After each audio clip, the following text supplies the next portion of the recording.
Hi friends. Sunday சமையல் என்னன்னு பார்த்தீங்கன்னா, சிக்கன் கபாப் பிரியாணி செய்ய போகிறோம். அதுக்கு வந்து நான் 1.5 கேஜி சிக்கன் எடுத்து க்ளீன் பண்ணி தண்ணி இல்லாமல் வடிகட்டி வச்சுருக்கேன். இதுக்கு கபாப் மசாலா வந்து 120 கிராம் அளவுக்கு சேர்த்துருக்கேன். பெரிய ஸ்பூனால் 1 ஸ்பூன் அளவுக்கு காஷ்மீரி சில்லி பவுடர் சேர்த்துக்கிறேன். அதே ஸ்பூனால் 1 ஸ்பூன் அளவுக்கு கார்ன்ஃப்ளவர், 1 ஸ்பூன் அளவுக்கு கடல மாவு, 1 ஸ்பூன் அளவுக்கு மைதா மாவு,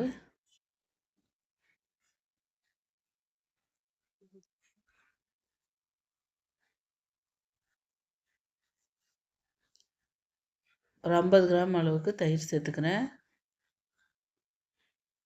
வேணும்னா நீங்கள் வினிகர் சேர்க்கலாம். நான் இந்த தயிரில் புளிப்பு இருக்கும், அதனால் அந்த புளிப்பே நான் இது பண்ணிக்கிறேன். இஞ்சி பூண்டு பேஸ்ட் வந்து ஒரு 50 கிராம் அளவுக்கு சேர்த்துக்கிறேன். சேர்த்து நல்லா மிக்ஸ் பண்ணிக்கலாம்.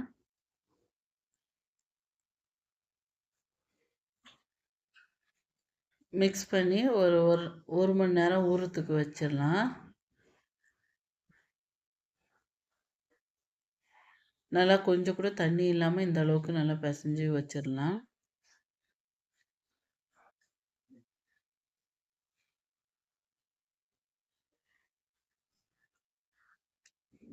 இப்போ இது 1 ஹவர் ஊறிடுச்சு.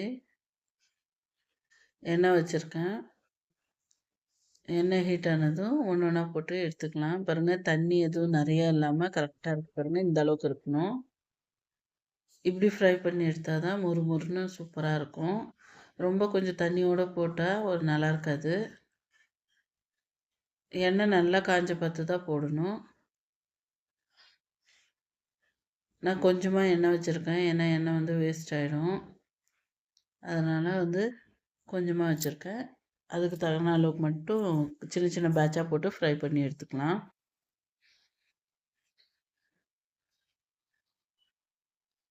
இது நீங்கள் வெறும் கபாபாகவே சாப்பிட்லாம், சூப்பராக இருக்கும்.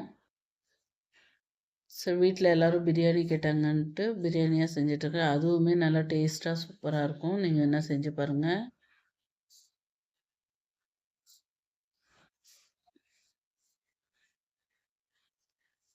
நம்ம எண்ணெயில் சிக்கன் போட்டு ஒரு 5 மினிட்ஸ் ஆகிற வரைக்கும் டிஸ்டர்ப் பண்ணாமல் இருக்கணும். அதுக்கப்புறமா நம்ம திருப்பி போட்டுக்கலாம்.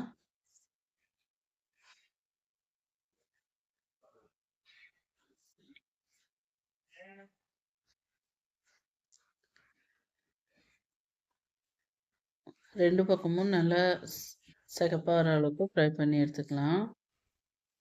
இது பார்க்கும் போதே உங்களுக்கு தெரியும், நல்லா ஜூஸியாக முறுமுறுன்னு எப்படி இருக்குன்னு பாருங்கள். நான் இந்த பக்கம் ஃப்ரை பண்ண இந்தாண்ட பிளேட்டில் காலி ஆகிட்டே இருந்துச்சு.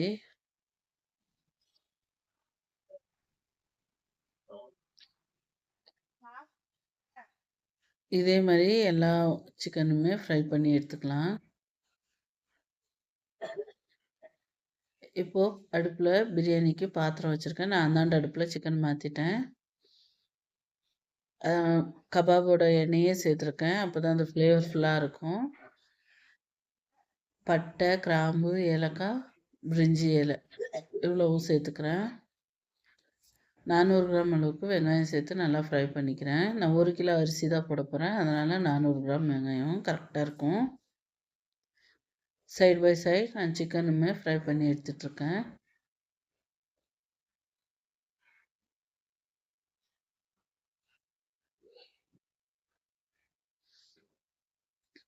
மூணு பச்சை மிளகாய் சேர்த்துக்கிறேன். நான் அது எதுவுமே கட் பண்ணலை, அப்படியே சேர்க்குறேன்.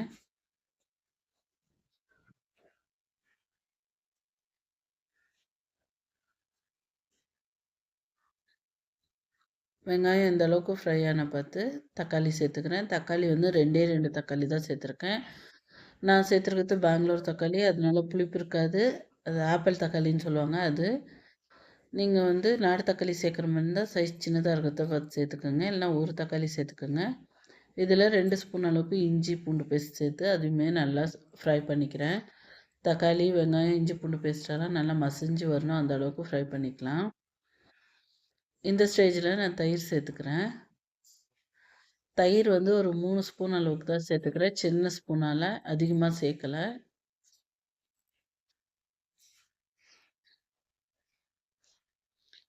ஒரு கைப்பிடி அளவுக்கு கொத்தமல்லி, ஒரு கைப்பிடி அளவுக்கு புதினா சேர்த்து ஃப்ரை பண்ணிக்கிறேன்.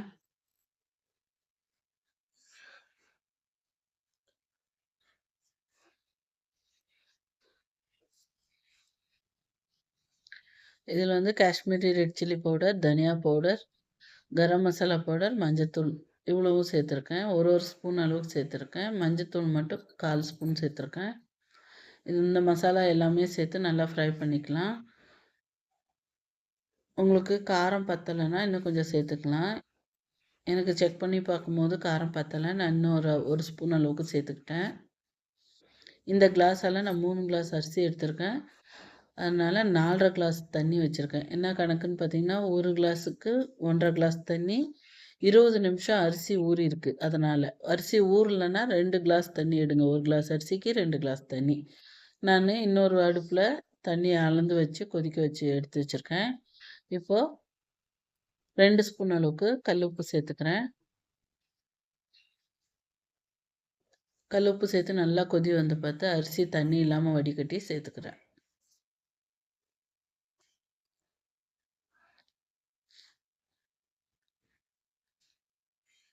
நீங்க எந்த அரிசி வேணாலும் எடுத்துக்கலாம். நான் வந்து பாஸ்மதி ரைஸ் தான் எடுத்திருக்கேன். சீரக சம்பால செஞ்சாலுமே நல்லா சூப்பரா இருக்கும் டேஸ்ட்டா. அதே மாரி சோனா மசூரிலயுமே நல்லாயிருக்கும். அரிசி போட்டுட்டு கிண்டி விடாம ஃப்ளாட் மட்டும் பண்ணியிருக்கேன். பண்ணிவிட்டு கொஞ்ச நேரம் மூடி வச்சிடலாம். இப்போ ஓப்பன் பண்ணி பார்த்தீங்கன்னா பாருங்கள், ரைஸ் இந்த மாரி இருக்கு. இப்போ ஸ்லோவா வந்து கிண்டி விடலாம். ரொம்ப ப்ரெஷர் போட்டு கிண்டிங்கன்னா அரிசி வந்து உடஞ்சிடும். இந்த அளவுக்கு தண்ணி எல்லாம் கொஞ்சம் ட்ரையான பார்த்து கபாப் வந்து சேர்த்துக்கலாம். வேணுனா மசாலால கூட மிக்ஸ் பண்ணி சேர்க்கலாம். நான் எங்கள் வீட்டில் இப்படி செஞ்சா தான் பிடிக்கும். அதனால தான் நான் இப்படி செய்கிறேன். இல்லைன்னா நம்ம வெங்காயம், தக்காளி எல்லாம் மசாலா போட்டு வணக்கும் போதே வந்து சிக்கன் ஃப்ரை போட்டு நல்லா ஃப்ரை பண்ணிடலாம். இந்த அளவுக்கு எல்லாம் இது பண்ணிவிட்டு தம் போட்டுடலாம்.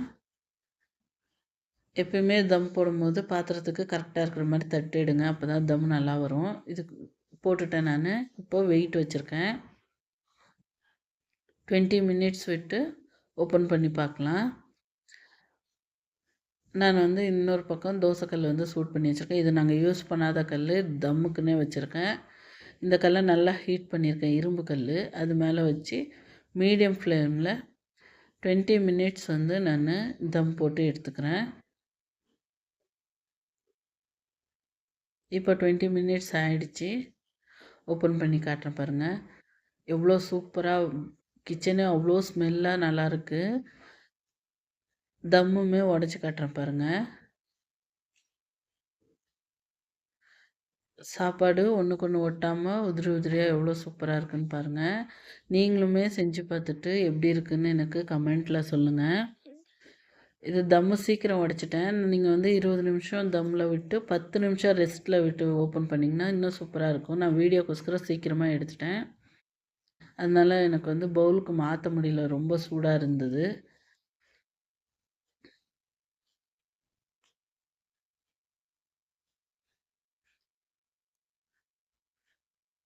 இந்த வீடியோ பிடிச்சிருந்தா லைக் பண்ணுங்கள், ஷேர் பண்ணுங்கள், சப்ஸ்கிரைப் பண்ணுங்கள்.